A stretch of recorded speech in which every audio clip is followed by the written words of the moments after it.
તમે વિચારી લો ને કેટલી કસોટી પડી ત્યારે એનું નામ પૂરી પડ્યું. એવી જ રીતે મનુષ્ય દેહની કાયાની અંદર એટલી કસોટી પડે ત્યારે તમારામાં પૂર્ણતા આવે, પાત્રતા આવે. આપણે ડાયલિક માલ ખાવા વાળા છીએ એટલે આપણે કસોટીની ખબર ન પડે. હવે તમે મને 5 મણ ઘઉં આપી દીધા સહેલાઈથી, તો મને એ મહેનત નથી કરીને એટલે મને ઘઉંની કિંમત ના આવે.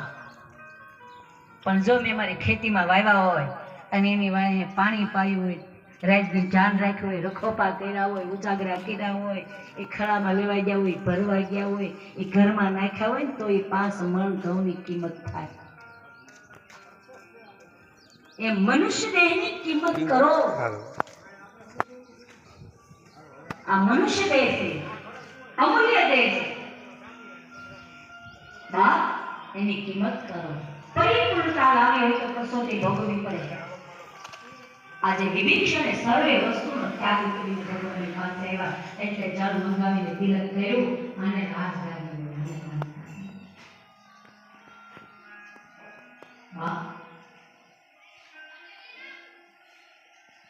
ભગવાન શ્રી રામ કહે લંકા જાઉં છે, વિભીષણ કઈ રીતે જાઉં?